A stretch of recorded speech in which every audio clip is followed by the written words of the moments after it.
Good evening, ladies and gentlemen.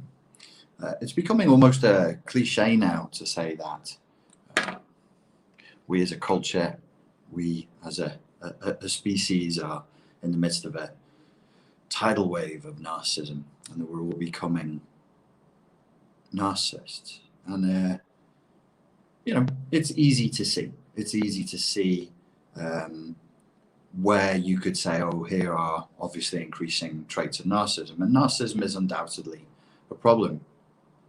I did an interview recently with Potent. You can look that interview up. I'll put a link into this afterwards. Potent, the rock star. And we were talking actually about, it's a few months ago, I was saying, actually, I think if you look at the mass of people and we want to do a mass diagnosis, which of course you can't do, that's not how this works, and it's not what these criteria are for. But if you wanted to, if you want to play that game, so everybody says, oh, cultures become narcissistic. I would say, actually, if you look at the traits for classic grandiose narcissism and compare them to the traits for borderline personality disorder, we've actually become far more borderline than we have become narcissist. Let's just quickly remind ourselves of the 9 traits of borderline personality disorder. One is described as a fear of abandonment. You could say, and it is said, people with BPD are often terrified of being abandoned or left alone. They start to beg, cling, start fights, track their loved one's movements, engage in stalkerish behavior, or even physically block the person from leaving. Unfortunately, this behavior tends to have the opposite effect, driving other people away. So right off the bat, I just want to say this dry clinical language is useful for clinicians seeking to make a diagnosis for a client. But for us as lay people to understand what it is they're talking about, fear of abandonment doesn't quite cut it. We should call this abandonment terror. And when you want to understand the subjective experience of somebody who genuinely has borderline personality disorder, it is a numbing, world-stopping terror.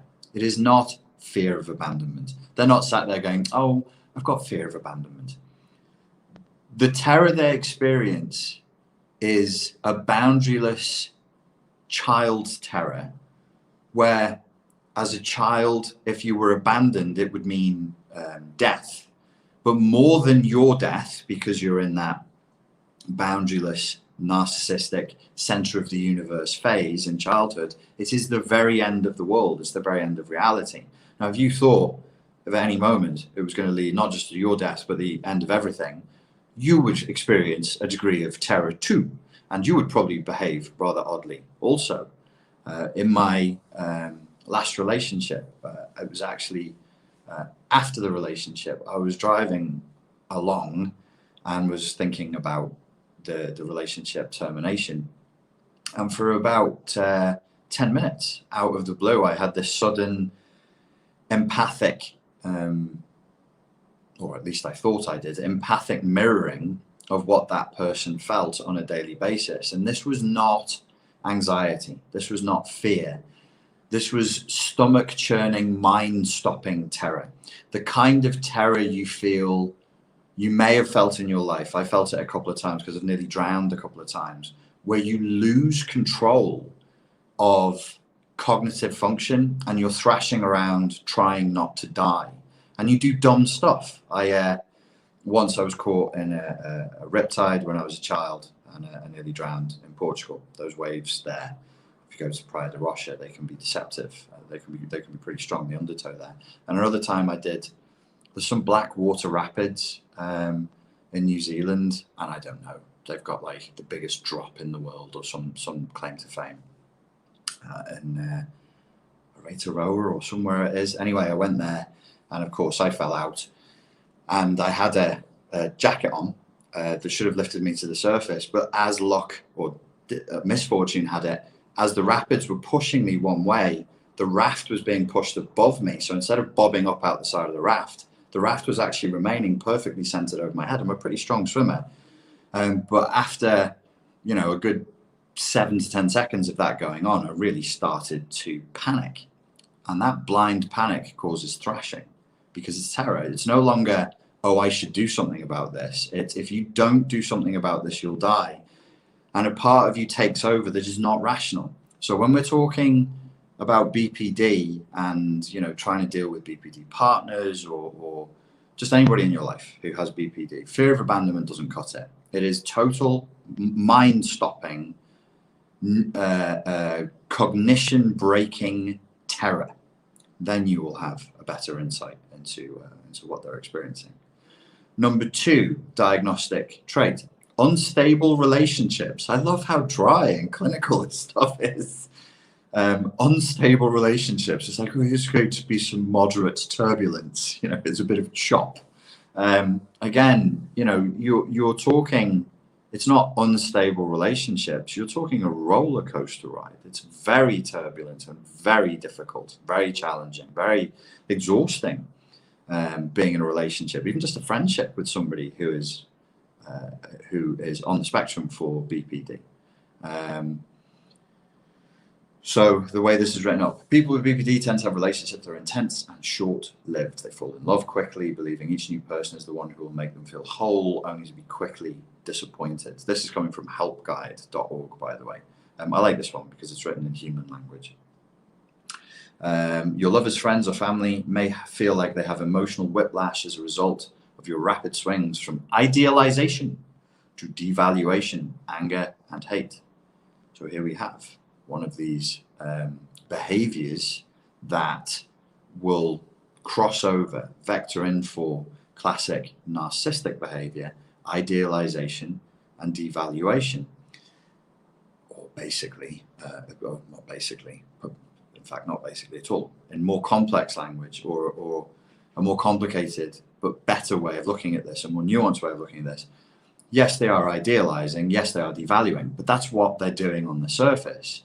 What's really happening is they're attaching to other human beings in an unstable, unboundaried, perception warped way as an infant. They don't know how to create boundary detachments with people. Probably, most likely, because of extremely traumatic boundary breaking conditions when they were growing up. They were not raised in safe environments with good enough parents. So people with borderline personality disorder, yes, they have, to use the dry clinical language, unstable relationships. They don't know how to attach in a boundaried way. We're going to come back to this as like what we can see generally across the board, I believe, in modern culture. Unclear or shifting self-image. When you have BPD, your sense of self is typically unstable. You probably don't have a clear idea of who you are or what you want in life. As a result, you may frequently change jobs, friends, lovers, religion, values, goals, or even sexual identity. Again, something that creates the perceptual overlap from the outside with a predatory, grandiose, classic narcissist. The classic narcissist, you know, perhaps if they're very goal-orientated and they're comorbid with antisocial personality disorder, one of the telling traits is that their moral system shifts entirely dependent on the environment. Their values and morals, well, they have no values and morals. They have the simulation of values and morals, and their values and morals are merely expedient, momentary coordinates to help them get what they want in a particular situation they find themselves in. For the BPD, this is not primarily for predatory, goal-orientated reasons. It's because of a very damaged sense of self. But again, we have to break the clinical language. The self-image. So imagine your self-image is like a statue on a shelf. And if I say your self-image is damaged, that statue on that shelf has a few marks, you know, that the fingers are broken, or, you know, one leg is missing, or I don't know, it's on back to front or upside down or something. And that's a damaged self-image. For somebody with BPD, there's no shelf there. Somebody smashed the statue, most likely in that parent's childhood, but not necessarily. And somebody then tore away the shelf. There's nowhere for a self-image there is nowhere for a self-image to sit. Why is it so hard not to say shit? There's nowhere for a self-image to shit. There's nowhere for a self-image to shit on no shelf. There's no shelf for that self. So there's nowhere for it to go. So what does that mean clinically? If you are like for the mental health practitioners out there, if you're working with somebody with BPD, why is it so difficult? Because the rules that apply to your normal clients, where you can put the shelf upon the shelf, there's no shelf there at all. It's gone. We broke it, average. I'll never, rest in peace, Sean Connery. I'll never forget his performance as a Russian submarine commander, Comrade Tavarishi. So there's no shelf. So you do your work and you say, okay, we're going to, the psychotherapist, the counselor, well, you know, the client has a damaged self-image, so we're going to patch it up, we're going to turn it around, put it the right way up, turn it around, we'll use some glue. If we can't, you know, the hand is missing, there's no hand, okay, we'll put like a blue tack hand in there, so on and so forth. Not realizing that whatever you do, as soon as you put that self-image back upon the shelf, it falls. It might last as long as the therapeutic session lasts, but 5 minutes after they've left the one-to-one setting, they go into abandonment terror. Even though they walked out and physically left the coach, the counselor, or the therapist behind, and they physically left, they still experience that as being abandoned. A true BPD will experience that as being abandoned, and the self-image will not sit upon the non-existent shelf. It will just tumble to the floor. And they will, of course, then be furious. They will blame themselves. That self-loathing and self-hatred will then be rapidly shifting into rage and anger, and they will hate the therapist for giving them hope, only to have that hope shattered.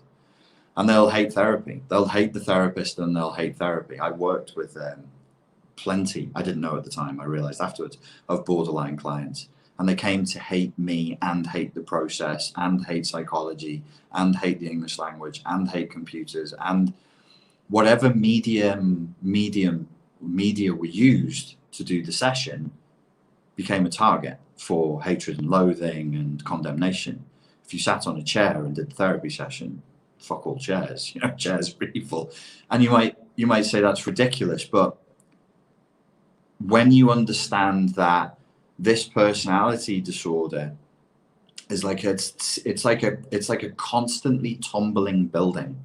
It's hell. It's hell. It's some evil Greek god's curse. The building is always falling, and it never completely falls. It goes on forever. Imagine being inside of a tower that is collapsing in on itself at free fall speed. What is the melting temperature of steel? And living that every day. That's borderline personality disorder.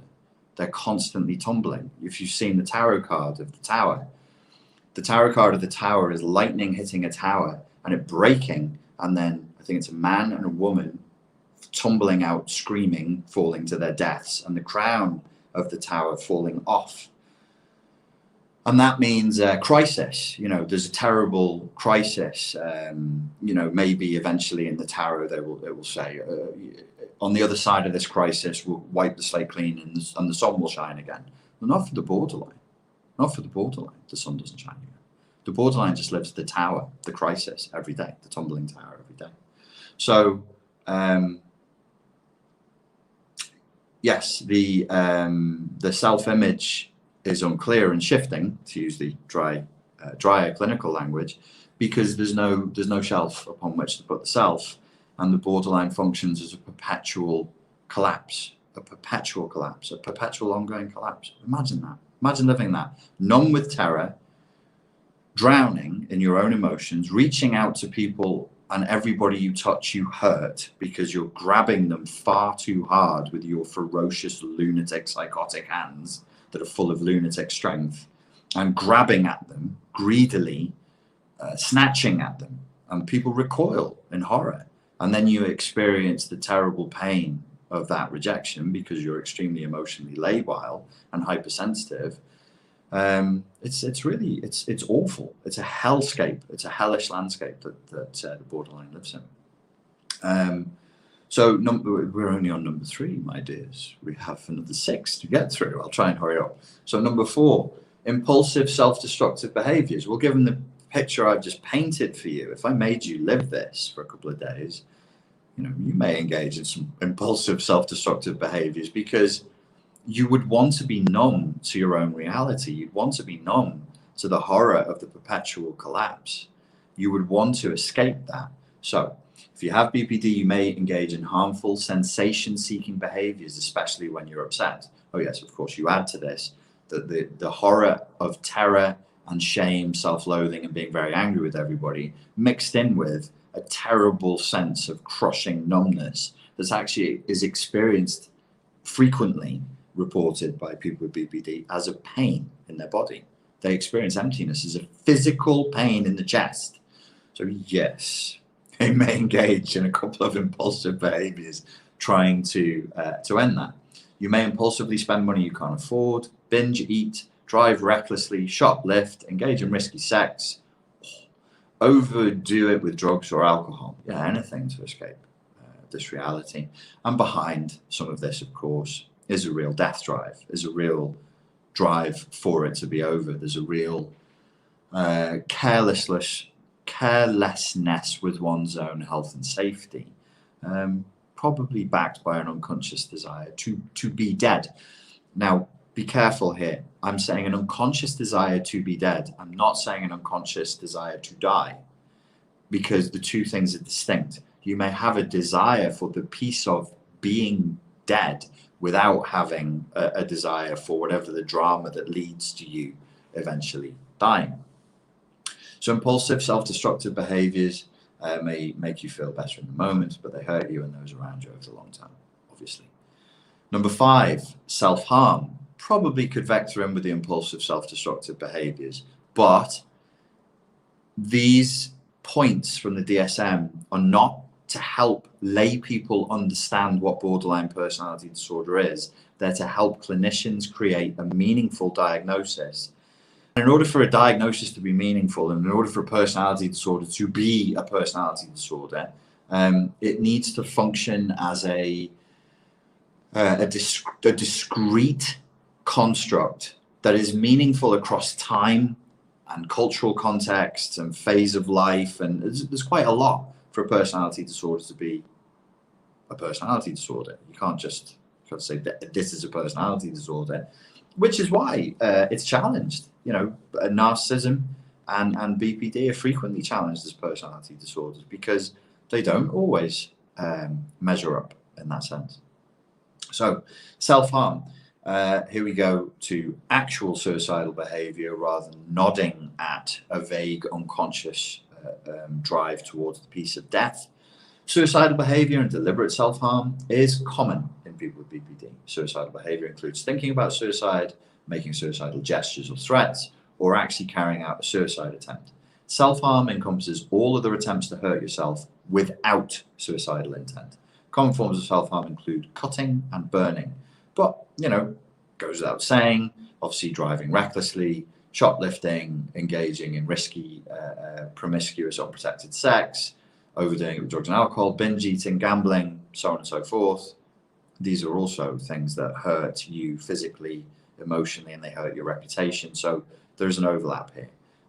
But here we see the diagnosis is actually looking at, has this person been researching online how to kill themselves? Has this person ever deliberately cut themselves? Have they ever hit themselves, burnt themselves, or anything a little more overt? Because, as I just said, this is to help clinicians give a diagnosis, a meaningful diagnosis that is distinct, say, for example, from bipolar disorder, which sometimes it's not so easy to do.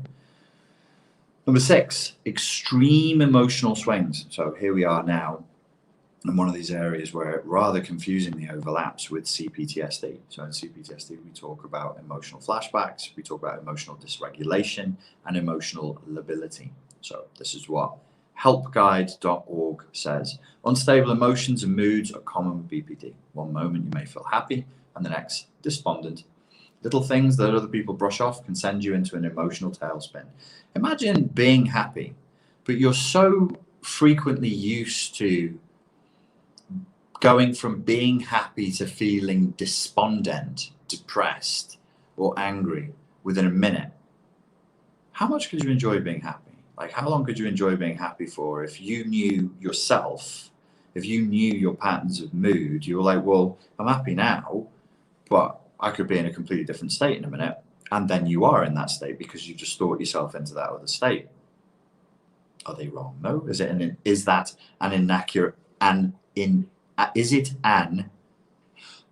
inaccurate way of thinking? Good philosophical question to ask, perhaps in clinical practice. Is this an accurate way of thinking? Well, based on previous patterns of behavior, yes, I have actually gone from being really happy to really unhappy very rapidly. Okay, what should we do about that? How should we frame this problem? And then how should we come up with workable functional solutions on a day-to-day basis so that that isn't the case for you, so that you can experience a little bit more emotional stability? These mood swings are intense, but they tend to pass fairly quickly, unlike the emotional swings of depression or bipolar disorder. Aha, that could be a useful way of distinguishing this from depression and bipolar disorder. The length of time it takes to go through a mood swing. Imagine going through a level of mood swing that is as intense as bipolar, but you're doing it 10 times or 20 times more frequently. It's exhausting, completely exhausting experience to be within this whirlwind shitstorm of emotion and a series of very strong, very powerful, all-consuming, cascading emotional flashbacks. Number 7, I mentioned this earlier, spoiler earlier, chronic feelings of emptiness. People with BPD often talk about feeling empty, as if there's a hole or a void inside of them. It's almost like they didn't get something that they needed in childhood. What would that thing have been that would have given them a sense of a hole or a void? Oh, love. Yes, that old chestnut. At the extreme, you may feel as if you're nothing or nobody. This feeling is uncomfortable. As I said earlier, it's actually physically painful for some people with BPD. It's experienced as a somatic pain within the body that physically hurts. Some people who've been diagnosed with bipolar disorder also experience this. I lived next door to a woman who experienced this. I can't remember what it's called, what doctors, like proper doctors, call it. Medical doctors, it's something like non-localized pain, and they gave her drugs that you would give to somebody who's coming off heroin for this non-localized pain, because she was in so much pain. And she showed me her list of drugs that she'd been given. It was just a lethal brew, because she was struggling so much with what she had, which was she was given the diagnosis of bipolar. She had survived the siege in Sarajevo. Not so easy thing to have survived, and not very unpleasant situation to be stuck in for several years. And I would have said these were the untreated symptoms of CPTSD, but she was being treated for bipolar. She did have the big mood swings. She would drive recklessly. She liked to buy expensive cars and then fling them around the ring road around London, which made the police very angry, as it will. Number 8, explosive anger. If you have BPD, you may struggle with intense anger and a short temper. You may also have trouble controlling yourself once the fuse is lit. Yelling, throwing things, or becoming completely consumed by rage. It's important to note that this anger isn't always directed outwards. You may spend a lot of time feeling angry at yourself. I would say that this would be, I've said this about narcissism. I'm not sure that I find it particularly useful, and I'm not the only person saying this, to have 9 equally weighted traits of narcissism for a clinician to go through. Similarly with BPD, and I would say one of the big things that I would be looking at is yes, anger, but particularly if the anger is directed at the self. If there's a lot of self-loathing, a lot of self-rage, The other thing I would be prioritizing would be the extreme mood swings, and the other one I like, there's three that I like. Really extreme, frequent mood swings, cascading emotional flashbacks, in fact, extreme self-loathing. And I think the other one that I put like my top three, if I was gonna say these need to be weighted more than I mean, you need more than 9. You could do it 21 or 31, but you would weight it. If it was my system of diagnosis, they would be weighted differently. Fear of abandonment. Fear of abandonment is a guiding principle for almost like the formation of the personality structure such as it is. I mean, it's kind of like a non-personality structure, as I said. It's not a structure, it's constantly falling. It's a perpetually falling tower. But it's the fear of abandonment that is the guiding star of this personality disorder, in the same way that I would claim, you know, I mean, I'm not a psychotherapist. I don't have a PhD in psychology. I've just worked with this stuff over the years, and this is just my 2 cents for what it's worth. The same way with narcissism, I would say we really need to put the false self, if we're going to do a non-equally weighted traits, you've got to put the false self and a drive for narcissistic supply at number 1, because that's the guiding star for everything else that they do. Everything else that is done and every other problem they experience is guided by, in grandiose narcissism, narcissistic supply and feeding the false self. In BPD, I would say we've got to look at this abandonment terror. Also, in both of those instances that I've given, if you were a student learning psychology, it's a good thing to remember, because then you can immediately go back to inferring, logically reverse engineering the trauma that led them to that place. So what causes a fear of abandonment? Imagine abandonment. What causes somebody to be completely addicted to narcissistic supply? Not to the supply doesn't reach the authentic self. The supply is never plugging into the real me. The supply is only for the false self. The real me dies, and we can infer the type of trauma and the kind of abuse and spoiling and being thrust into the limelight as a object, as a fetish, effectively, for the parents. So in the case of narcissism, you have pretty intense emotional incest. In the case of BPD, you would need emotional incest, but you would also need for the child to feel completely terrified of being abandoned. Some things seem obvious and then they're not. So what I'm not saying is, if say somebody has a personality disorder and the core problem is fear of abandonment, what would you infer causes fear of abandonment? Abandonment. And I would say, no, nearly, because if you just abandon a child, they could go a completely different way. If they're just ignored, maybe they would show up in 20 years' time and a clinician would be saying, oh, this person is on the autism spectrum, what we used to call Asperger's syndrome. Maybe they would show up as schizoid. Maybe they would show up as completely psychotic, because in order to survive just a kind of quiet abandonment, that was their survival strategy. But in the case of borderline, it's a little bit more complicated. They need to be terrorized, terrified, and made to feel terror in the face of abandonment. So that's a particular type of abuse, isn't it? That's a particular kind of abusive environment. That's not a child who's just left alone. That's a child who is terrorized and at the peak of their terror, where they really need to reach out and reach up.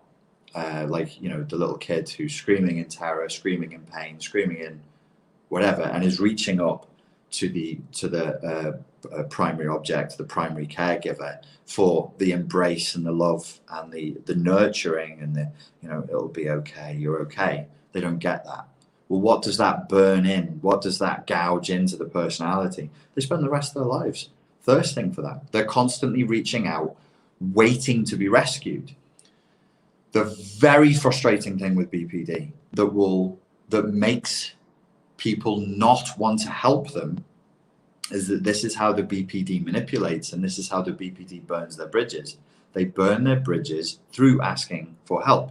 They burn their bridges through manipulating social interactions in such a way as they can put themselves into the context of rescue me. So they become typically, oh, this is something I wrote, it's not on the list of traits for the DSM, but I'd put it on the list of traits, and I'd put it right at the top.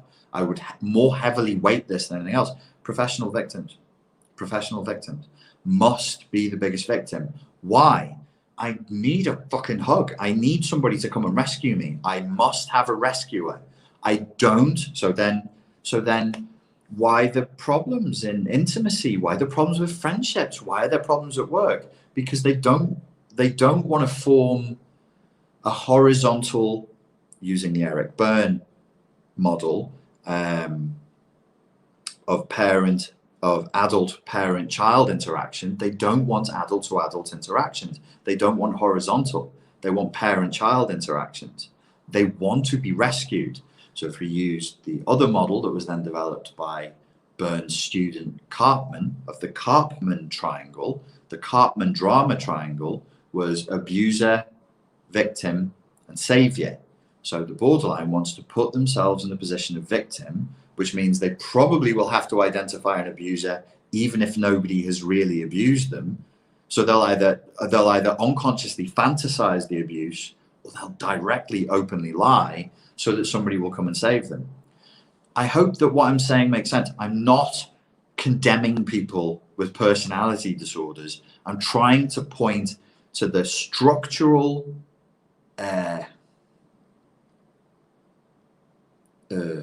what would you, how should I put it? I can't think of another way of saying it. Deformity. That's probably not very politically correct, but like that they are structural deformities that mean, so I have, let's say I have BPD. I can't be loved. I don't want to be in a mature adult loving relationship. Thanks. My trauma is here and I'm reliving it every day. I need to be rescued. Take your shitty, stupid, mature adult to adult, horizontal, open communication love and shove it up your bum. It's of no use to me when I'm in this mode. I'm still living this drama. I'm still living this trauma daily. I'm drowning and I need to be rescued. I can't do horizontal love from where I am. I just can't do it. And I don't want it. It doesn't taste of, it's boring to me. It's disgusting to me. It's either boring, as I said, I didn't want to. I happened to end up working with a lot of borderlines, and I didn't realize until 18 months afterwards that I had done. And I realized I was only coaching. I'm not a psychotherapist. I was coaching people. I only realized I had when I found a forum where psychotherapists and counselors were talking about the experience, the damage it had done them to work with borderlines. And these were like, there were counselors, psychotherapists, and I think nurses, psychiatric nurses. And they were talking about the exhaustion, the fact that they would be pushed into being non-professional because borderlines are the best at pushing buttons. Do you think narcissists are the best at pushing buttons? Try living with a borderline. Button pushing par excellence. It's at another level that the grandiose narcissist could only dream of in terms of just consistent, ongoing, never-ending manipulation. It's exhausting. It is totally exhausting. But that's because they're drowning now. Now they're in a falling tower now they're terrified you're going to leave. So they have to test whether you will leave by pushing 5 of your buttons at the same time, saying this, but doing another thing, doing one thing, but actually hoping the opposite comes out. And because I coached borderlines, they didn't know they were borderlines. I didn't know they were borderlines. I only realized, as I said, 18 months later, because I was physically sick. I got physically ill from coaching borderlines. And they would admit to me, they would say, well, it's exciting for me to not know what I'm going to do next. And I'd be like, what are you saying? Listen to, when I would find myself in coaching, saying to people over and over again, when you speak, listen, hear the word, your ears are real close to your mouth, hear the words you're saying. Can you hear what you're saying right now? You're saying that you're enjoying not knowing how you're going to provoke and manipulate the people around you. No, I didn't. I didn't say that. Like, you just said that. That's literally what you just said just 2 seconds ago. So this is why there's this huge stigma, even amongst professionals, against borderlines, because it is frustrating. It is exhausting. And listen, don't ask me where the forum is. I had it saved as a favorite on 3 laptops ago, but there were people who were put out of business because of trying to do therapy with borderlines. There were psychiatrists, the big boys, the big girls, the properly qualified medical doctors had nervous breakdowns. They were given nervous breakdowns by, in one case, they were talking about clients who weren't even in their 20s. They were talking about working with adolescents. And the adolescents had driven them completely bonkers. I stopped coaching. I stopped coaching years ago because of this, because of exactly this. It's very, very, very difficult. It's a very difficult thing. You can negotiate with a narcissist. You can fawn. Narcissists fawn as well. You can form, with psychopaths also, you can form agreements. If it's transactional, and you know, Sam Vaknin says it. What does he say? The 3 S's.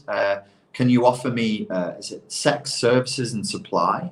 Well, if you can offer one of them, and you can offer it well, or two out of the 3 is good, 3 out of the 3 is perfect, as he says, you can negotiate, and you can kind of have stability in a relationship with a narcissist. Same with a psychopath. If you understand their moral system, or amoral system, or immoral system, inverted morals, and you can live in their world based on their system of immorality, you can get by.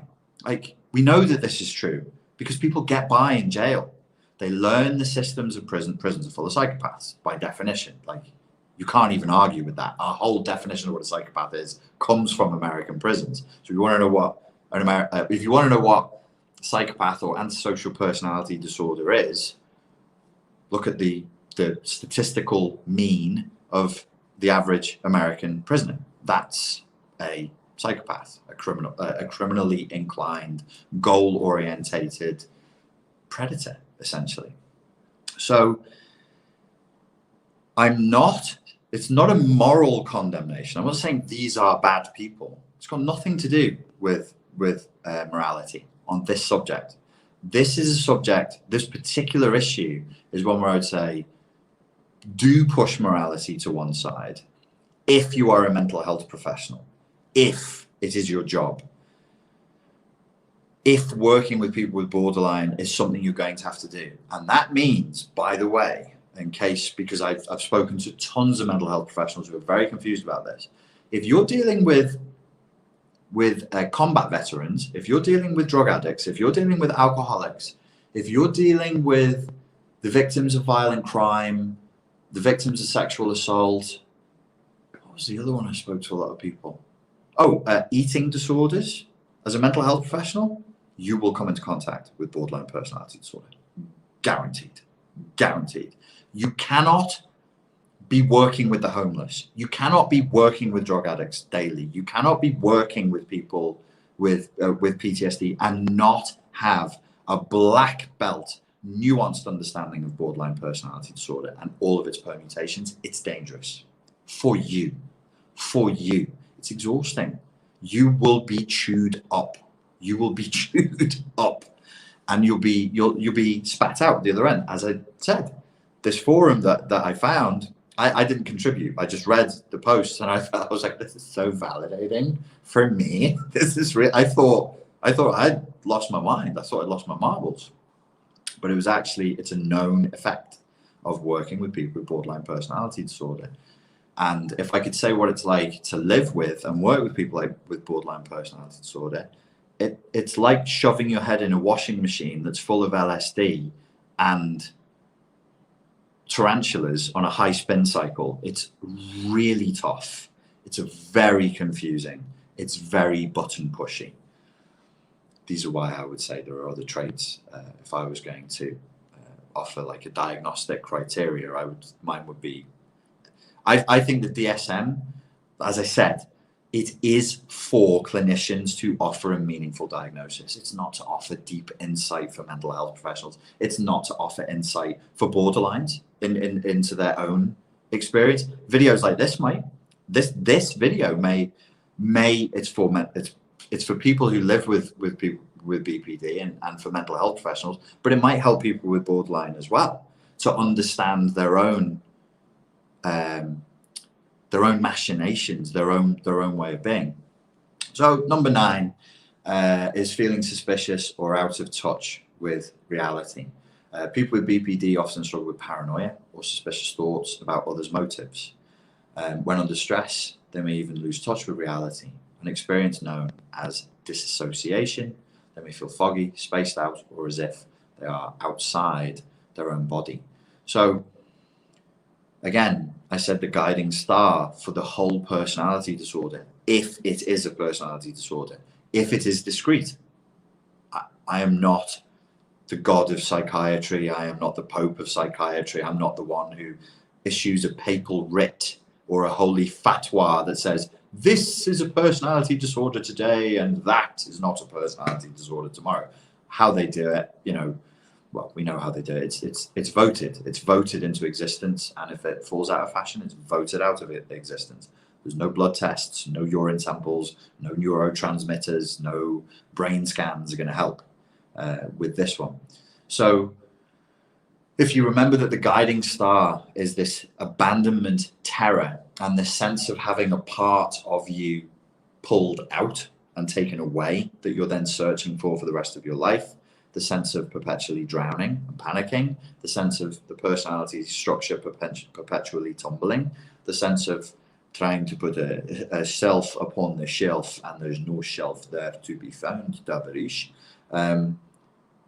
That means that you can never hold in place who you are. You can never have a sense of this is me, this is the other, this is how we relate. Then this is where you end up. I will take questions. Sorry, this is 42 minutes. Sorry. Big topic. Been promising to do it for a long time, and I've been thinking about it for a while. I'm sure it shows. I think I actually promised. I'm in Ibiza right now, and I think I promised to make this video a year ago, just over a year ago, the last time when I was living here. So where do we see this now in modern culture? So as I said in my interview with Potent the Rockstar, which is, you can go and look up his channel and you'll find my interview there with him. When we were talking about it, I said it's probably more important. It's probably, Potent's here, hello Potent. It's probably more important for the general public to have an understanding of borderline personality disorder right now, especially in 2020, than it is of narcissism. Narcissism is like, when you compare grandiose classic narcissism to like antisocial personality disorder, factor 1 psychopathy, and a full-blown borderline personality disorder, it's cute. It's a cakewalk. It's a cakewalk. You've got, as long as you don't give them power. it's a personality disorder rooted in vanity. Well, vanity is troublesome. Obviously, there's no compassion, there's no empathy there. But as I said, you can negotiate with that. You can work with that. This, you can't easily negotiate with it. Now, here's the good news. BPD is treatable. So let's be real clear on this, because we don't want a further medicalized and already dramatically over-medicalized subject. The whole of psychology, we're all Freud's children. We're all Freud's children. If you're like, I hate Freud and I use a system that is a negation of Freudian principles, you'll never escape Freud. None of us ever have, ever will. If we're in psychology, we're in Freud's house. You can hate the man, you can deny everything he ever wrote, you still live in his house. You can never escape the fundamental coordinates that man laid down. Such was the power of his narcissistically evil genius. He was a highly narcissistic, hyper-intelligent dude, and that's just the way it is. So we have medicalization because he was, first and foremost, a doctor. And so there's been this ongoing hangover since that time of trying to turn psychology into a medical practice, which is silly at best and dangerous at worst, damaging to the clients at worst. So we don't want to make that worse. We don't want to further medicalize this.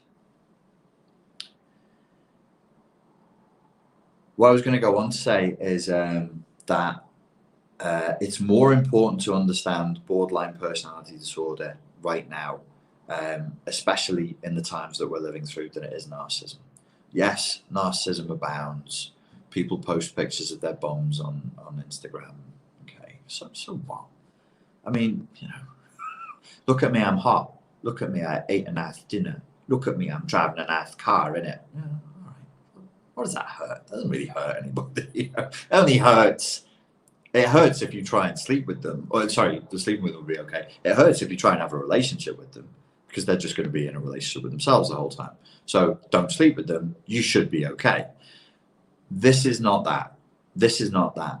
And you can't really say there's a mass, like, cultures, because the entirety of a culture has gone narcissistic. Not really. You're moving outside the realms of psychology there. You can't really say culture has become BPD. But let's imagine that we are saying that, and we're going to break the rules. Culture's gone BPD. Do we see broad scale a massive fear of abandonment? Now, fear of abandonment actually manifests as a push-pull behavior, continuous neurotic testing of other people's boundaries. Are you strong? Will you stick by me, even if I'm a very naughty little boy or a very naughty little girl? Remember, I gave you the image before. Save me, mummy. Save me, daddy. Will you come and rescue me as a parent rescues a child, as a knight in shining armor? And I'm losing the ability to speak here.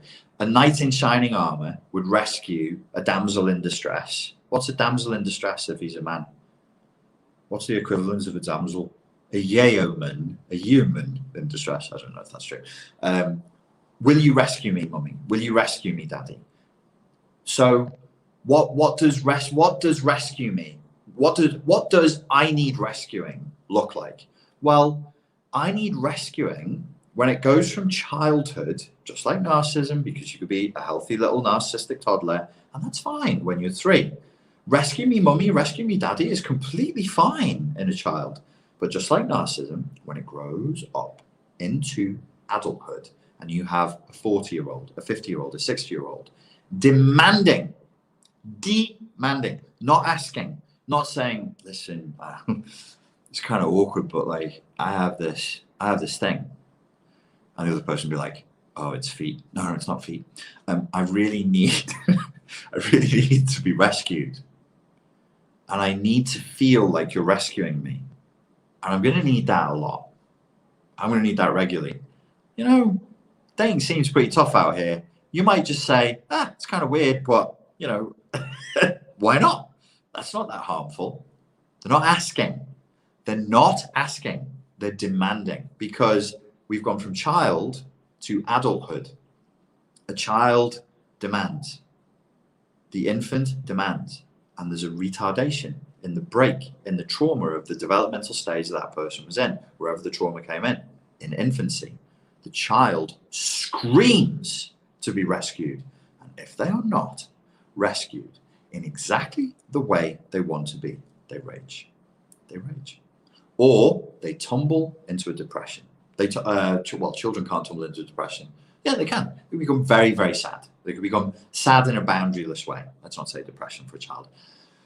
Choose the language, the psychobabble language. They can develop learned helplessness. Nobody's coming to rescue me. Nobody's coming to rescue me. Nobody's coming to rescue me. Nobody's coming to rescue me. Which grows from infancy into adulthood into, I won't do a damn thing for myself. Now imagine this. Based on what I just said, no moral condemnation here. I'm only pointing to the deformity in the structures of the personality and in the deformity of the structures of the behavior. Because we might not be describing a personality here. We may only be describing a series of a pattern of behaviors. Again, all credit to Sam Vaknin. This may not be a personality disorder. This is Sam Vaknin's idea. Maybe others, I'm sure other people have said it as well. Pete Walker's on the same page. Similarly, but not quite the way Sam said it. This may only be a learned behavior, a survival strategy in response to trauma. So there's no condemnation here. I just want you to remember, okay, I show up, grown man, in my 40s. I will not help myself. I demand that you help me. I demand to be rescued. And I demand that somebody be an abuser. And I will not accept anything else. If you don't give it to me, I will very ostentatiously fall into depression. I will let you know I'm very, very disappointed and upset with this. This is not acceptable. Or I will rage and I will punish you. You better watch out because I'm going to get you fired. You better watch out because I'm going to get you cancelled because you didn't rescue, you didn't tend to my needs and pat my bottom in exactly the way I wanted. You all don't see that in 2020? That's just me. We're not doing that. It's not everywhere. That's not basically what the whole identified Karen culture was all about. And everybody says, that's narcissism. And I would say, kinda. But you're thinking that's narcissism because you're seeing arrogance. Okay, it's on there. You're seeing entitlement. You're seeing aggression.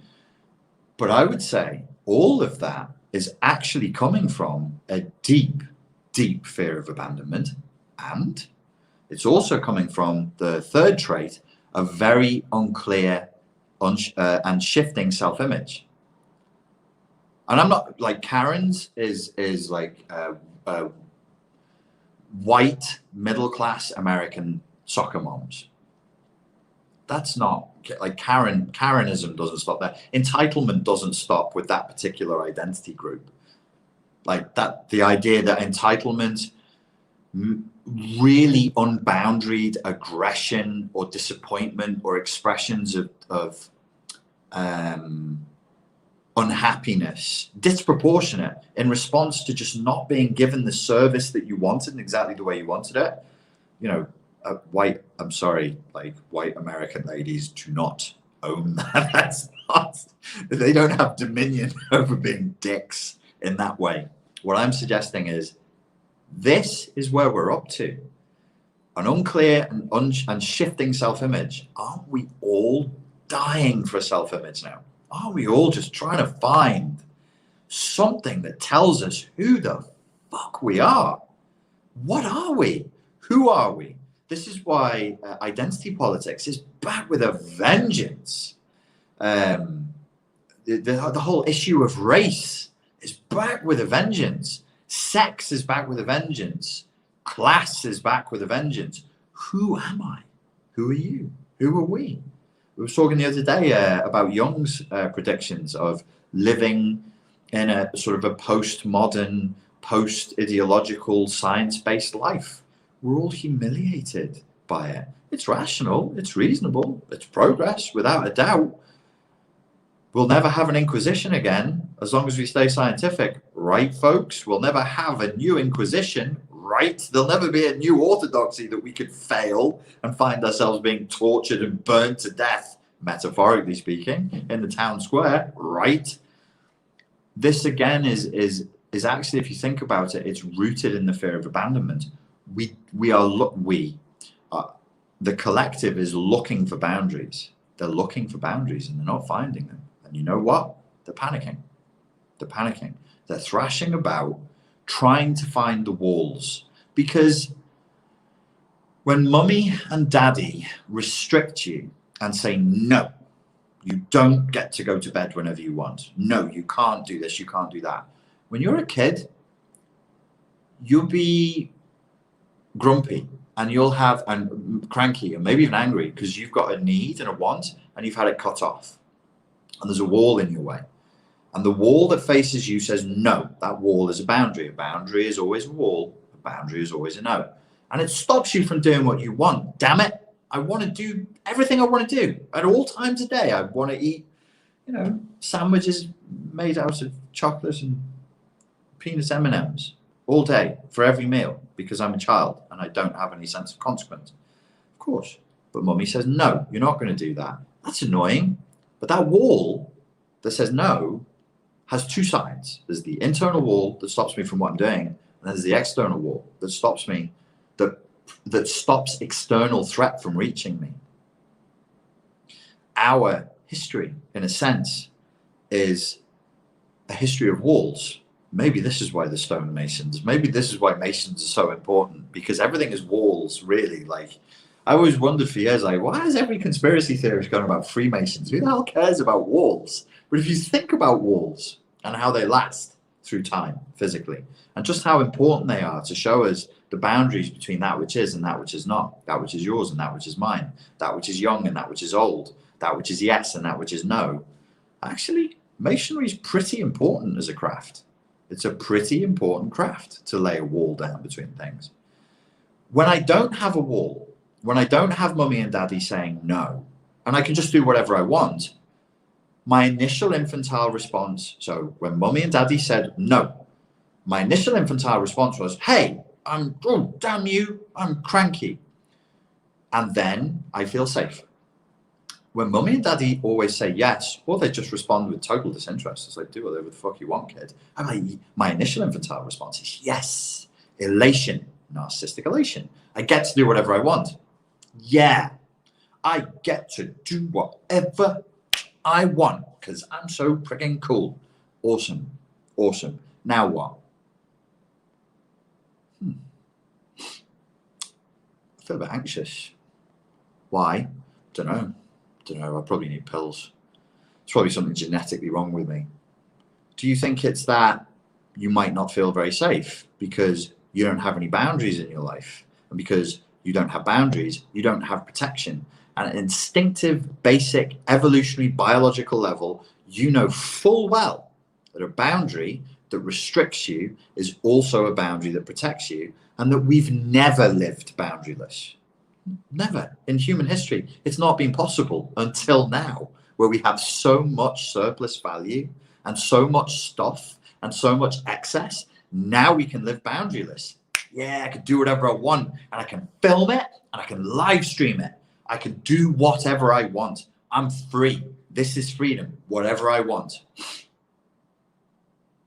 I feel weird. What's wrong? Don't know. I feel weird at night on my own. Don't know where I'm going. Don't know who I am. Massive fear of abandonment. Really unclear and shifting self-image. Don't know what the purpose of life is. Don't have any boundaries. But I'm getting what I want. So yeah, it's cool. And what you have happen, Nietzsche predicted this. Jung was a big lover of Nietzsche, as was Freud, as were a lot of intellectuals in that time. When we killed God, and Nietzsche said, as a lament, he was sad, God is dead. When we killed God, we, the collective, we felt bad. We knew we'd done something naughty. We killed him. Oh, shit. We had to replace it with something. And I think what we're living through right now is a doubling down on an obnoxious, arrogant, entitled aggression collectively, unconsciously, to try to justify the shitty thing that we did, the bad thing that we did and are doing every day. We're like, I feel guilty. I know, I'll be really cocky. I'll be super cocky. I'll be the stereotypical cocky narcissist psychopath who's like, yeah, check me out. Look what I did. Isn't this cool? Look at what I ate for lunch today. Look at me by some, I don't know, place that I'm at somewhere on social media. Look at me, look at me, look at me, look at me, look at me. Aren't I cool? What did Nietzsche say? He said, God is dead. We've killed him. How are we going to wash the blood off our hands? What festivals are we going to have to create? What activities? What new ceremonies? What symbolic gestures are we going to have to come up with that justifies the terrible crime? And we keep doing it. We do it again and again and again. Each generation keeps killing God. We keep slaughtering Aslan. It didn't just die once. We keep killing Aslan. Why? Because we have to.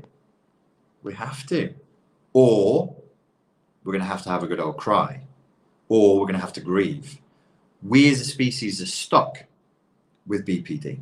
We're stuck with BPD. We're on the border between psychosis and non-psychosis. That's what borderline means. You're on, it's, the word boundary is literally written into the diagnosis of BPD. Borderline, boundary line. The boundary of what? Another land. What's the other land? Full-blown psychosis. Total screaming psychosis.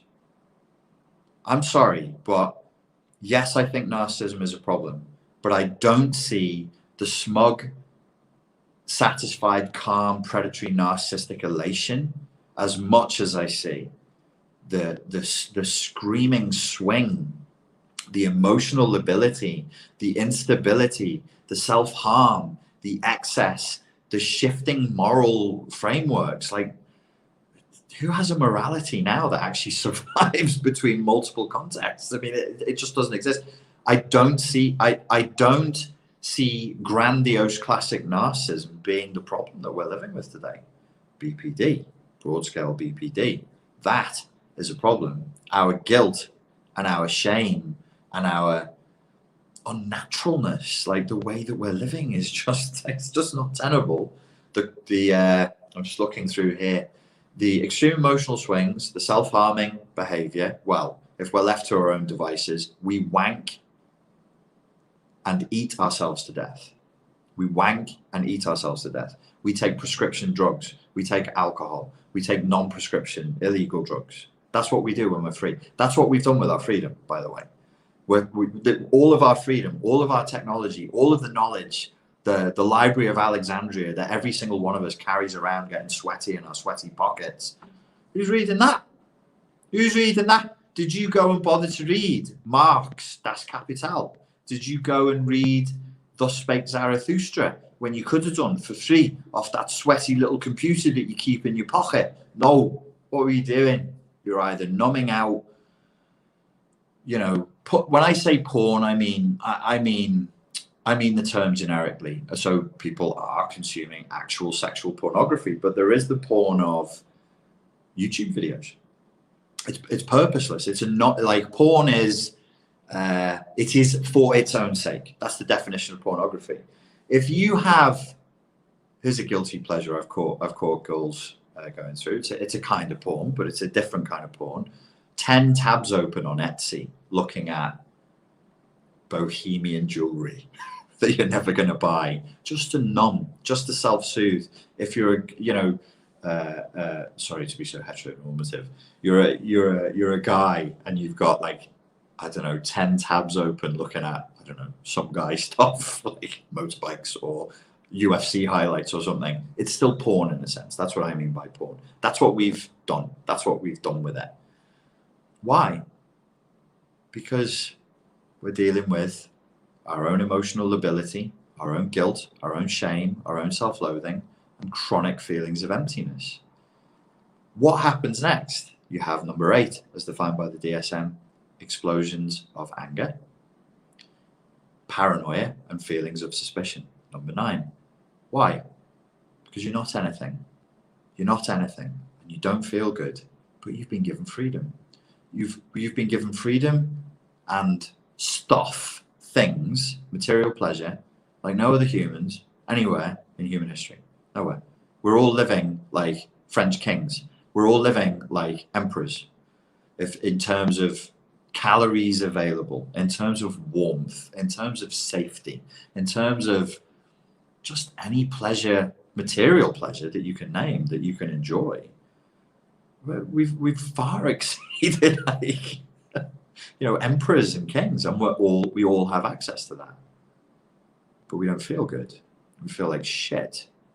But I'm free and I'm perfect because I have 20,000 followers on Instagram. So I know there's nothing wrong with me. I have loads of followers.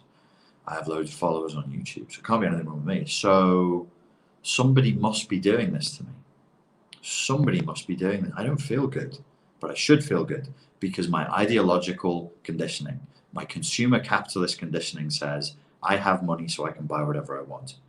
I can have whatever I want. I can watch whatever I want. I can do whatever I want, but I'm not happy. So who did it to me? Who's doing it to me? This is where the 8th and 9th criteria of the BPD diagnosis come into their own, and you see what we're seeing now is massive feelings of suspicion, being completely out of touch with reality, abandoning reality, because if you're emotionally dysregulated, your perceptual filters get warped. I know. People often say to me, oh, you're a narcissist. And I'm like, if you had any understanding of the subject, you'd see quite clearly where I do have problems and have had problems, it would be borderline. I understand borderlines very well because I do think, I probably was slipping in my late 20s when I was using drugs. That's where I was going. Factor 2 psychopathy and borderline. Not classic grandiose narcissism. I wish that would have been a holiday camp. I would have flipping loved that. At least I get to experience narcissistic elation. I didn't. I just battled chronic feelings of emptiness and self-loathing. So I understand this. But what I'm seeing now is the problems that I had in my 20s writ large across the whole of society. People jumping at shadows. People getting really, really, really inappropriately angry over the dumbest stuff. And here's another thing that we're seeing that is BPD, not NPD. People looking for things to be offended by. That is not narcissism. That is borderline personality disorder. Why? Because whatever you feel a lot of, you get addicted to. Whatever you do a lot of, you get attached to. So if you're feeling a lot of outrage, and if you're borderline, of course you're going to feel outrage because you are rescue me, nobody rescued me, bastards. You're full of resentment. Resentment over time becomes, because you go from infancy to childhood, and it's decades, as Nietzsche identified, resentment becomes ressentiment eventually. And you become paranoid and you start blaming a group, a person, a people, a place, because you have to. How else are you going to live with the cognitive dissonance? The only way that you can ameliorate the cognitive dissonance is to find a bloody target. So you demand being rescued, but you're never rescued, and you become resentful. You become angry. You become outraged. Every day you're outraged. And you find that in time you will need that indignation, the ego indignation. Like if you're outraged, that means you're very right and somebody else is very wrong. And the more wrong they are, the more right you are. So in a sense, there is still a kind of narcissistic supply cycle afoot with BPD. But I would always say that the narcissistic supply is tinged with indignation, tinged with outrage, and narcissistic supply is preferably delivered with pity. Whereas a narcissist would want to be feared or admired, the borderline prefers to be pitied, or they prefer it to come through that particular vector, which is indignation and outrage. So when you're looking at outrage culture, when you're looking at cancel culture, when you're looking at people just getting really angry, really disproportionately angry, and getting on a religious crusade, a religious level crusade, and delivering a religious level inquisition, none of that is narcissism. None of that is classic NPD. It is textbook BPD behavior. And so I've been wanting to say that for a while, and it eventually came out. And thank you all so much for indulging me in this. I just feel like I really got something off my chest there, and it's good to talk. You just have to sit there and listen. Some of you are ranting at the screen going, you're wrong, and I can't hear you. How frustrating is that? I'll never hear you. Dislike. All right, guys, I'm going to try and hear you, but I'm going to do it through reading your comments. And if you have a question, I'll try and answer it. Please make it one sentence long and have it end in a question mark. It really helps me. And it will help you to formulate answers when you learn how to ask good questions. Our MPC says, Richard, how do you tackle constant criticism, silent treatment, passive aggressiveness from a partner you're stuck in house lockdown with when saying stop or trying to resolve just gives them supply? There's really no psychological trick or solution to some of these problems. One of the things that I think codependents, fawn responders particularly suffer from, and I think psychology is often populated, when it's not populated by narcissists who just want power over people, it's populated by codependents and people pleasers who are they were probably parentified in childhood and are trying to rescue the mum and dad, or they're trying to rescue themselves. And so there's a leaning towards a codependent worldview that's like hard coded into psychology. And I would include Freud in that. I'd definitely include Jung and Adler in that. Definitely. There's a codependent way of, I mean, what's psychology really? You're trying to help people. You're trying to help people with emotional problems. And it makes us power blind. And sometimes you do need to, it wouldn't harm you to be able to adopt the worldview of a narcissist or a psychopath. Like, what would a psychopath say to you about this? How would they say it? You know, a narcissist views a terrain like the Predator views heat maps. Do you remember the 80s movie, The Predator? He views heat maps, and that's how he finds his prey to predate upon, because he is the predator. The narcissist looks for heat maps of narcissistic supply. The psychopath looks for heat maps of power. So I would adopt a psychopathic view here and say, what's the power structure that you're working inside of? Why don't you leave? Why don't you terminate the relationship? Have that person move out, or you move out, and then you'll say to me, whatever answer you give, I'm sorry, this is not a great way of doing this. It's not coaching because I can't see your face and I don't know you and you can't actually answer me.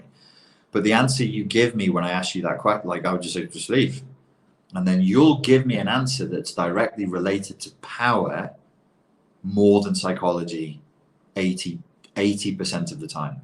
80% of the time. 20% of the time it might be like, well, I feel like if I leave them, they might kill themselves. I feel like if I leave them, it'll hurt the kids or something like that. But 80% of the time it'll be like, I can't afford to, or that's usually it. Like, the money, I just can't afford to. So you go, oh, okay. So if we adopt an Adlerian perspective, we could say like power is quite important, isn't it? We should acknowledge that we should have a drive to power. Money seems to be quite important in terms of agency and so on. I'm not saying that that's your situation, RMPC. I'm trying to give an answer that will serve as many people as possible, but it's worth thinking about. You know, a bad relationship is a bad relationship. Doesn't matter what nuanced personality disorder this clinician would give, because this highly qualified clinician will give a different diagnosis than this other equally highly qualified condition a lot of the time, because it's a controversial subject. It's not agreed upon universally, far from it in the field, that this is just the way things are. So, but what we can do is you can say, is this person being emotionally abusive? Is this an unpleasant relation? Is this loving? No. Is this kind of combative and mean-spirited? Yes. This relationship's probably over then. I hope that helps. Barbara Ray says, Richard, suffering from CPTSD, how is BPD very different? Thank you. Well, CPTSD, actually I have a pretty good answer for this. CPTSD is the umbrella term for a lot of mental health diagnoses. Possibly 90% of all diagnoses from the world of mental health would come under CPTSD. So by definition, BPD is a manifestation of CPTSD. There'll be, fight, fawn, freeze responses. No, I guess there'll be fight responses, there'll be flight responses, and there'll be fawning responses somewhere in there for the BPD spectrum. There are emotional flashbacks. This is a response to trauma. So BPD is a manifestation of CPTSD, is the proper answer. I do understand you. What you're asking me is like, no, I want to create a cosmology in which CPTSD is different or equally balanced to BPD. And I just don't think that that's useful. I don't think it's useful, but you can do it. On my Facebook page, if you go to the Richard Brown Facebook page, somewhere in the photos there, I posted a picture. I got the lady's permission years ago. She wrote, this lady, she's not a psychologist. She was the victim of violent assault, and she was given these two different diagnoses of BPD and CPTSD. So she actually drew a Venn diagram of where they cross over. As I say, it's interesting if you're studying the subject. It's interesting if you're a mental health practitioner. As a person suffering with these things, it won't help you wake up in the morning. One jot, it won't. It can't. The only thing that can help you is to start reducing the emotional flashbacks. So when we see, for example, you have successful systems of dealing with BPD, like dialectical behavioral therapy is developed by Marsha Linehan. What's one of the things that she uses, a tool in that toolbox? Mindfulness, meditation. What does mindfulness and meditation do? It allows you to think critically about your own thoughts and to challenge them. It allows you to lay down some internal boundaries between your thoughts and your feelings. And it should soothe and calm a degree of the emotional flashbacks. Will people get better if they start to become more emotionally regulated? Yes, they will. Once somebody has become emotionally regulated, can we start to work on the core trauma that's led to this fear of abandonment? Yes, we can. So it can actually get better, as people with CPTSD can.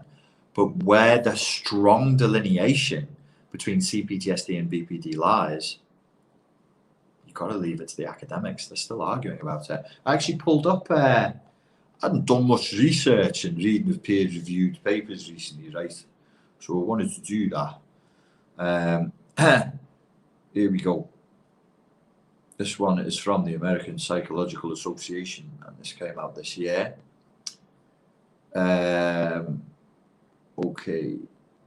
It is by Milinkovic and Tiliopoulos from 2020, and it's called A Systematic Review of the Clinical Utility of the DSM-5 Section 3 Alternative Model of Personality Disorder. That's a very catchy title. Somebody should make a pop song called that. And the abstract for it is, I thought this is interesting, not because we're not going to get into the alternative model of personality disorders today, but the alternative model of personality disorders was developed because there's a problem. There's a problem with diagnosing personality disorders that the DSM-5 recognizes. So the abstract says, empirical controversy remains regarding the representation and diagnosis of personality disorders as either distinct categories or as a dimensional continuum of psychopathology.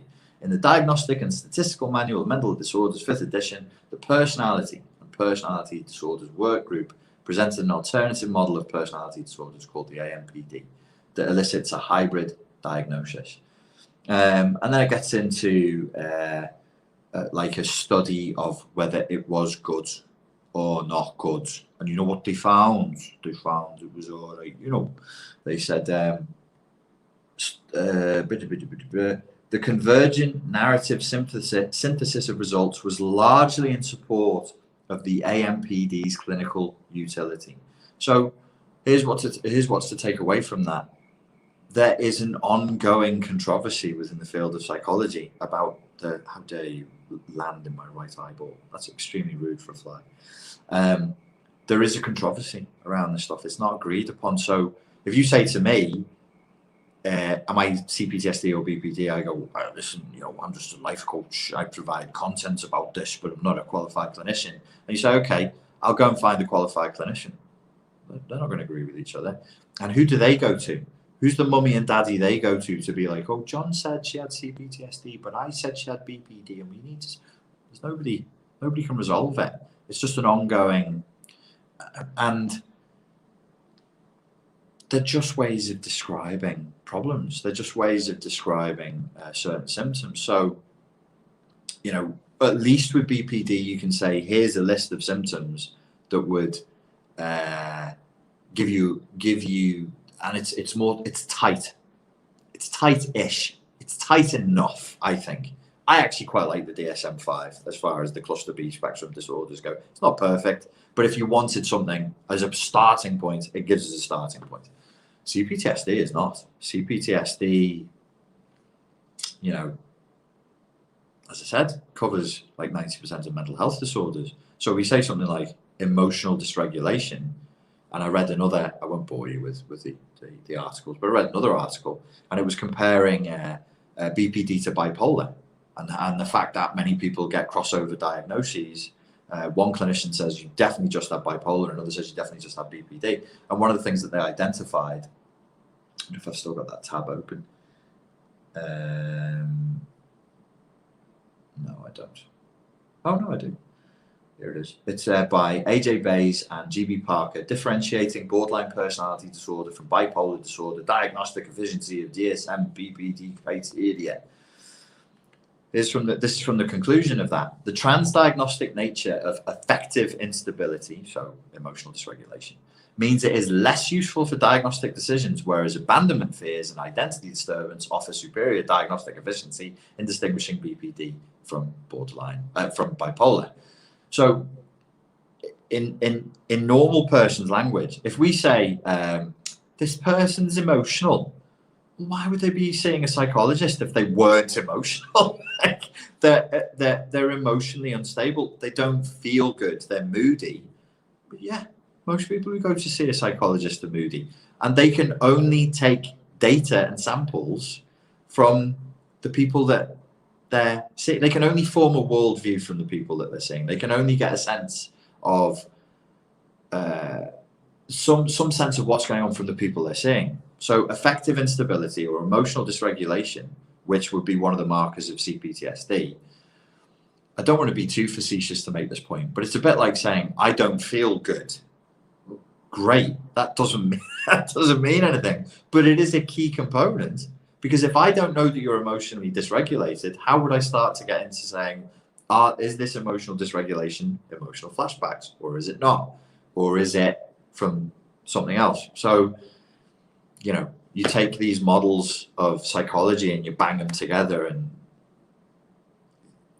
you just find you end up talking past each other rather than actually coming up with something that is particularly useful. And this is what the alternative model of personality disorders is looking at, is saying it is a bit dumb in the sense of it's a bit rigid to just have a shopping list of 9 traits for an NPD and 9 traits for BPD and have them be equally weighted. It doesn't make sense. So the other thing that this says is, if you want to know it's BPD, I'm paraphrasing what they've said, do you have abandonment fear and do you have identity disturbance? So what they're suggesting is, which I think that's the same thing I was suggesting, is these are the things that will let you know it's BPD. The other stuff is, it's not that it's vague, it's that it's too likely to be comorbid with other conditions, to the point where you no longer have you're not describing anything discrete. You may as well just say this person's got the sickness, or use the old terms like lunacy, or, you know, back in the day in the 1800s, where they were giving inmates cold baths and rotating them in big washing machines made of wood to make them sane, because they thought torturing them would make them sane. You know what they called the mentally ill in some countries? Psychopaths. It just meant, you know, psychopath is like mind illness, mind pain. That's what psychopath is. It's come to mean something else. So sometimes as a field develops, you get more words and more nuance and more ways of distinguishing different mental illnesses, and it helps. Sometimes it goes backwards. The more you have, the less you can see the wood for the trees. Do you know what I mean? So I actually, for me, I would just say BPD is part of CPTSD. My personal prejudice, it's a prejudice, I have no scientific data for this, is yes, this is a response to trauma. These are actually survival strategies. And when we're talking MPD and BPD, we're probably more talking learned patterns of behavior that are only relevant in interaction with other human beings than a discrete, individualized, boundaried, fenced off issue within the person. Does that make sense? I hope it does. I was trying to scroll through the comments on my laptop, but I have to do it on my phone. It's probably time for me to finish soon. Daniel Kaiser says, why wouldn't it be a response to trauma? Don't be getting me into that argument, fella. Some people really hate the idea.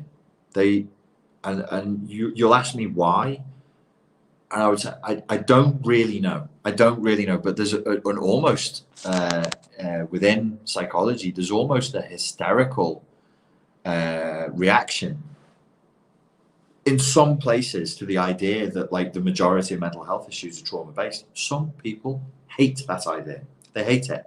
They really, really, really, really, really want this to be genetic. They really want it to be inherited. They really need, they're emotionally invested in these things being just genetically inherited traits. And I'm not saying they're not. I'm not, because we don't know yet. We don't have the technology to know that. It's probably a little bit of both. You know, trauma could switch genes on or switch genes off, or so we have, what's it called now? Epigenetics, which is a different way of looking at the genetic manifestation that may affect character traits, that may affect personality. But to me, based on the work I've done, I've just gone, well, what's wrong with you? Okay, you just told me what's wrong with you. Can I reverse engineer a scenario for what your childhood looked like? And then I say it to the person without them giving me any historical data, and I'll be like, did your childhood look like this? And I'm right. It's just sort of like 80 to 90% accuracy 80 to 90% of the time. That's anecdotal. It's useless, but in my experience, yeah, it's trauma. Of course it is. We're learning machines. To me, the idea that your genetics, I don't even think your genetics really give a shit what your personality is like. I don't think genes, I don't think your genetics is, I think we're genetically predisposed to being very flexible in terms of our behavior. And what we call personality and what we call personality traits is kind of narcissism anyway, because there isn't really a distinct thing called a personality or personality traits. That's our narcissism. I'm like this. It's like, no, you're not. I'm not. You're just like that for now. You're like that because it's convenient to be that way. That's my view. And in that sense, you find me in in psychological terms, this is kind of a postmodern way of looking at things. It's much more postmodern to social constructionist to view things this way. And I'm not that because of any political leaning. I just think that that's what I've observed. So yeah, why wouldn't it be a response to trauma? Don't know why people hate the idea that it's a response to trauma, but they do. Soiki Shoki says it's almost racism thinking of genetics only. Now, you're taking me back to me radical leftist past here, because that's I actually wrote an essay on that at university, because I was Aston University teaches behavioral psychology, and you cannot mention Freud, you cannot mention Jung. They're mystics. Psychoanalysis is magic. It's lunar. It's like you may as well bring crystals to heal people. That was the culture that I was there in, and I was pretty pissed off with that. I get a bit grumpy, like, what, we were only allowed to talk about what we can see people doing. Okay, I mean, there's value in that. I'm not saying there's no value in it. I'm not saying there's no value in behavioralism and the insight that Skinner and Pavlov have offered us, but the idea that that's all we are is rats in T-shaped mazes, either eating cheese because it's pleasurable or avoiding an electric shock because it's painful, is pretty reductive. And so I pushed against it. And when I looked at the genetic view, I came to the same conclusion. It's not almost racism. It is the source of racism, because what race should I pick on? Do me over. That can't be wrong then. Can't get cancelled, can I? So all white men in their 40s from the northwest of England are violent, coke snorting drunks. So I was so clear a second ago. If you believe that your genetics are what cause your personality, when you say it's absolutely racism, you say like, well, all white Northerners are violent, and that's genetic. Why do you drink and steal things? It's because you're a Scouser. Why do you do that? It's because you're white. It's the essence of racism. What there is a connection between skin color, skull shape, hair, and then a behavior pattern. And you go, well, that's just the way you white people are. Name it. White people are greedy. They're avaricious. White people are dumb, stupid. Why can't you do mathematics? Well, the problem is the white race, they never really managed to get a grasp of numbers. They still, to this day, want to confuse a white man. Just throw some sums in front of him and watch his eyes roll up in his head with terror. That's actually true in my case. I do have a fear of mathematics. So yeah, it's racism. The essence of racism is you have something wrong with you because of your genetics, and it's a personality trait. So purple people are XYZ, and whether it's a positive trait or a negative trait, it's racism to the extent that it's xenophobia rooted in a prejudice that there is some relationship between genetics and personality traits. And one of the things, again, the radical leftist side coming out again, that you find when you study narcissism is that it crushes all that. The way narcissism and narcissistic abuse manifests amongst 70-year-old Christian Ugandans and 15-year-old Okinawan Buddhists, there's no difference. Not even slightly different. Not even a bit. Not even a bit. Not even slightly. So you look at that and you go, well, narcissism is the great unifier. The one thing that heals racism is a study of narcissism, because it manifests in exactly the same way. It doesn't matter how you were raised. It doesn't matter your culture, your skin color, your cuisine, the way you dress, the way you dance. If you look at something like narcissism or evil, human evil, for example, it manifests in exactly the same way. Now, if I'm going to be a dick, I'm going to be a dick like a white Northerner. If my mate Tomoyuki is going to be a dick, he's going to be a dick like a middle class, sort of an upper middle class guy from Tokyo, and he'll do it in Japanese. He'll be a dick in a Japanese way, and I'll be a dick in an English way.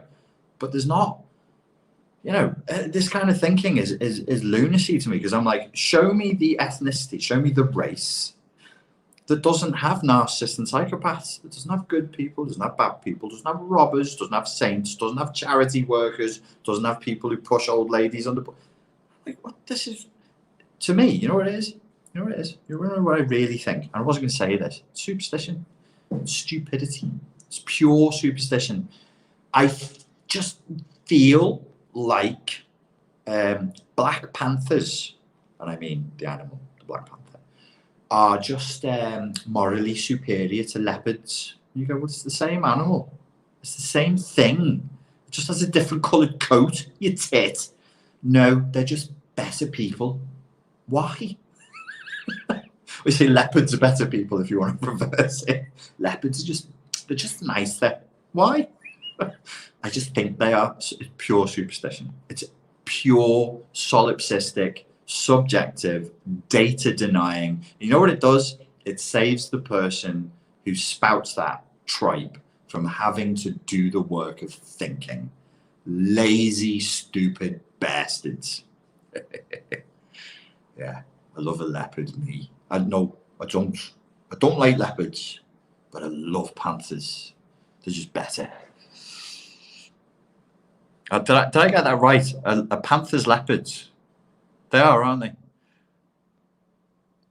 they? So Suiki says, so in a way, scientists and statistics feed and control social superstitions. Well, you know, I'm not qualified to go off on one about statistics, but and science. It's better dealt with, and is being dealt with by other people. But the idea that science and statistics is above logical fallacy, is above cognitive bias, and above superstition is just nonsense, because blatantly isn't. You know, we're still evolving. We're still trying to figure it out, and sometimes we can't see the simplest thing.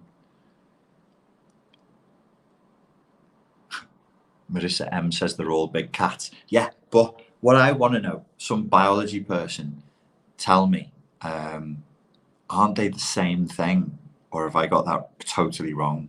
Isn't a panther a leopard with a black coat, or have I made that up? Have I just embarrassed myself in public with my ignorance? Okay. Somebody said, what is a stition? That's a superstition. Superstition. Forgive my slurry. Wakanda. Is that a joke about Wakanda? Wakanda forever. Absolutely. Yeah, I liked him. He was good.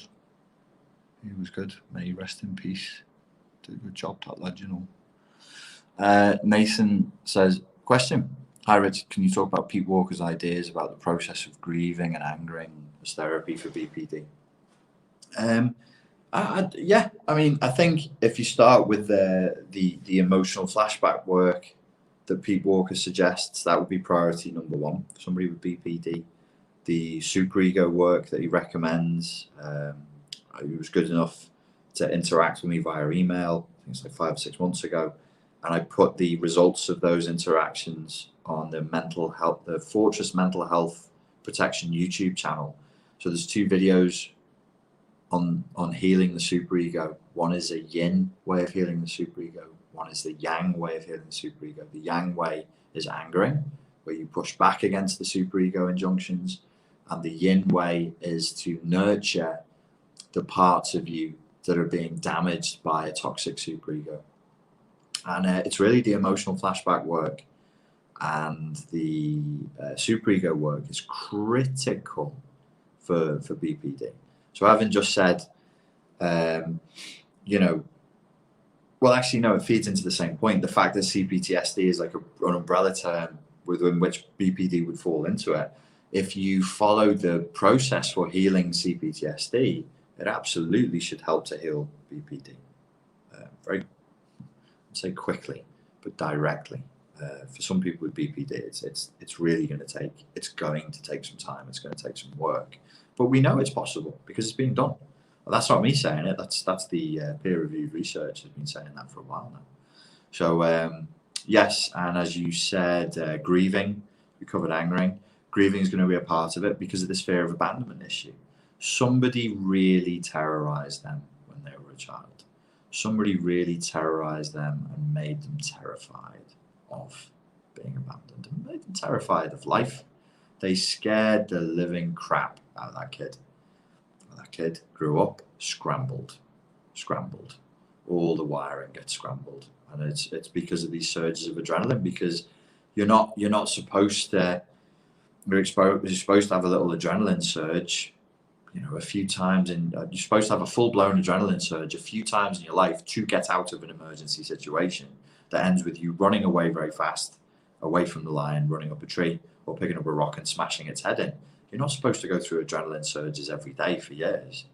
You know, you'll get sick. Your perceptual filters will warp, and you will start moving towards psychosis under those conditions. So yeah, the Pete Walker work is great for this. Albany Rose said, you could never embarrass yourself. I'd be gutted if I got it wrong though. And there's like leopards and cheetahs are a totally different animal. Not cheetahs. No, I didn't know, not cheetahs. Leopards and panthers. Come on, somebody back me up. A panther is a leopard in a black coat. Please. I hope they are. Hang on. Oh, did somebody say? Oh, lost it. Haha, look for a reference. Panther or leopard. Panthera pardus. Yes. I hope it's right.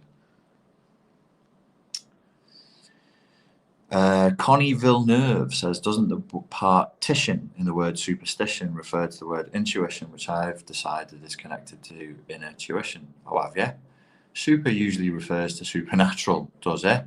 I need several lifetimes. I would like to study linguistics, lol.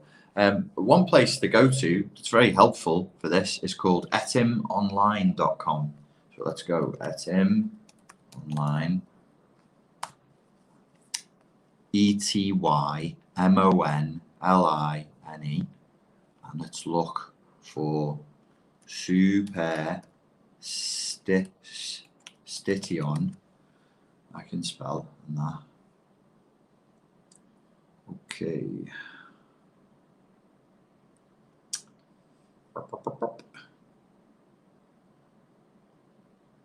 From Latin, superstitionem.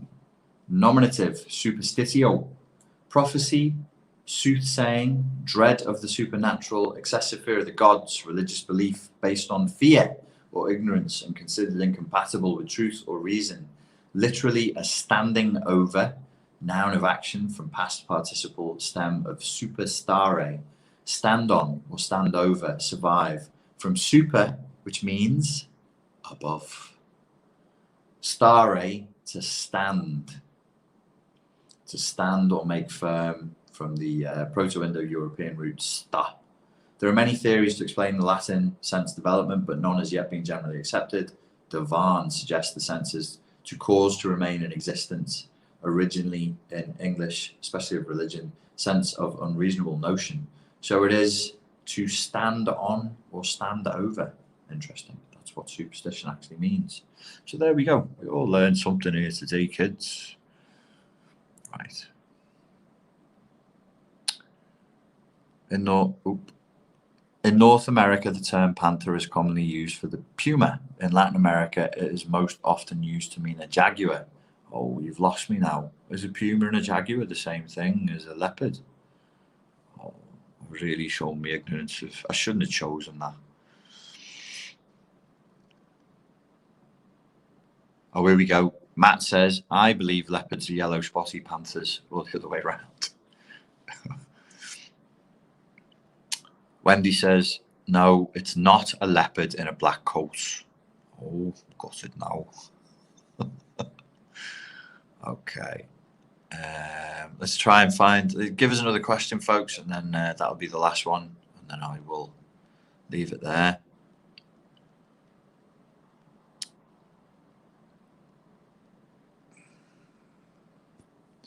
Oh, here we go. This is right on topic. Kevin asks, is vulnerable narcissism inherently comorbid with BPD?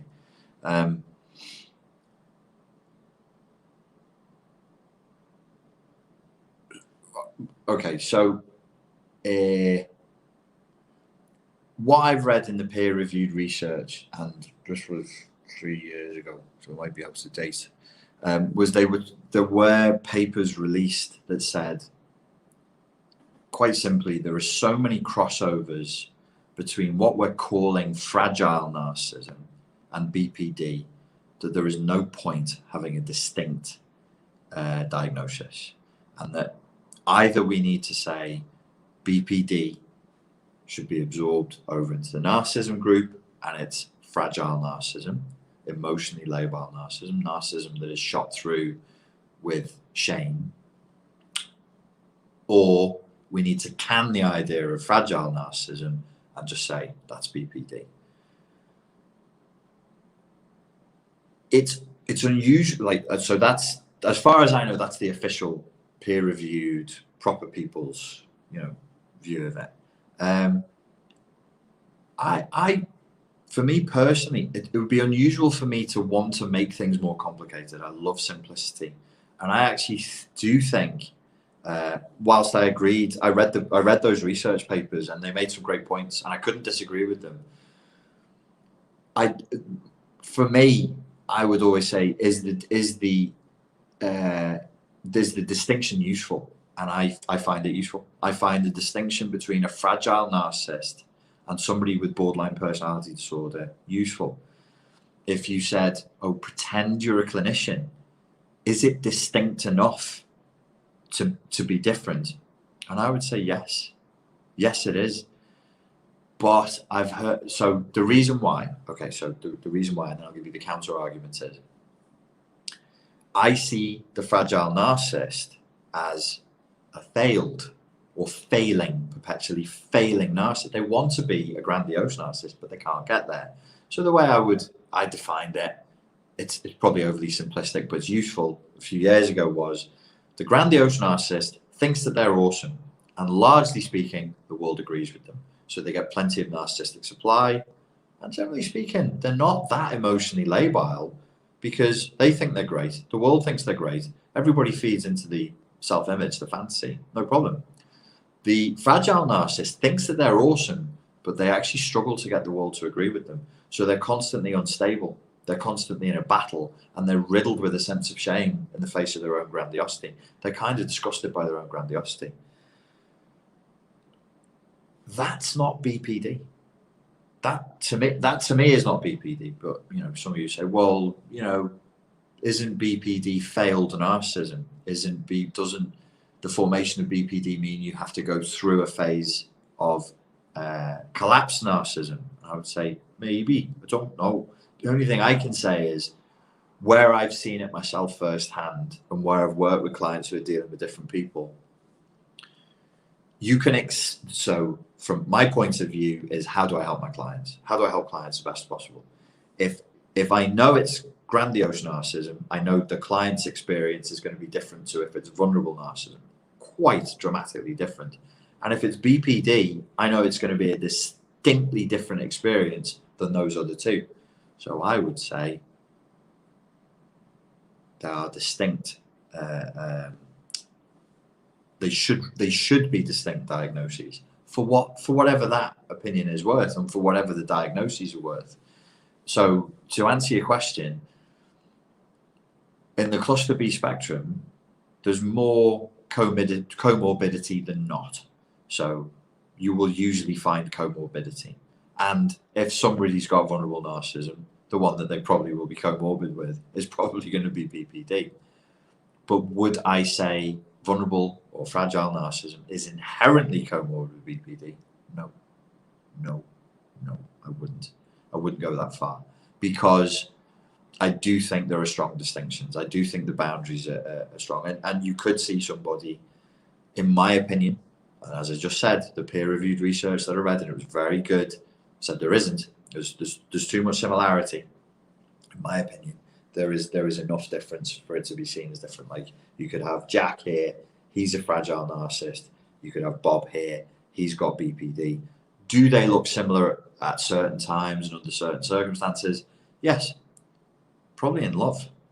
Probably in romantic adult love, they would probably be really indistinguishable within that context. Within that, they're both going to struggle like hell to deal with their own feelings, the other person's feelings, to be able to create like a stable attachment. They're both really going to struggle with that. But in other areas of their lives, it won't look the same. It won't look the same. And what did I call him?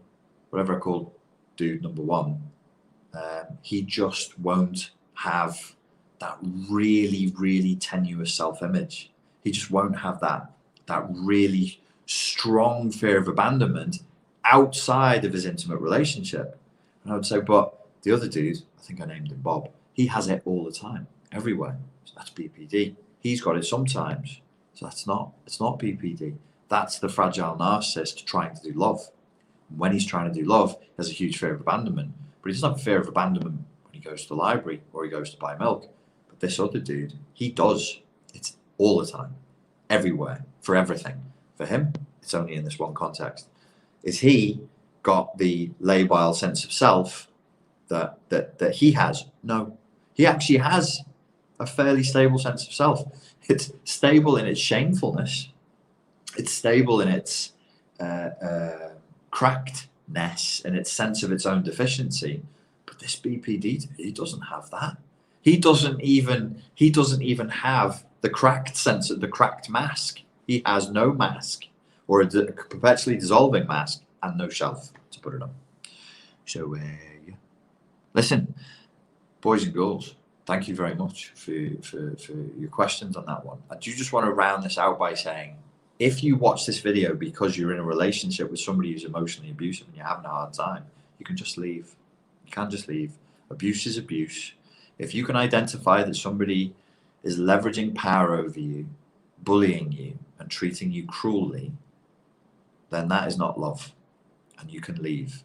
You don't need a difficult, complicated psychiatric diagnosis to know that the relationship is in terminal decline and that you should give up hope. If they've consistently acted poorly towards you, and you've tried several times to get them to stop, and they won't stop, and they're consistently lying, and they're consistently mistreating you, and they're consistently verbally or physically abusing you, that's all you need. You can leave, and you should. I wanted to say that before I rounded this out. Don't want to make it more complicated than it needs to be for people who are stuck in bad relationships. Ladies and gentlemen, thank you all so very much for your time and for your attention. I hope that was useful. If I didn't get to your question, I'm sorry. If you have some feedback for me, please post it in the comments below. And I look forward to speaking to you all again very soon. Thank you very much.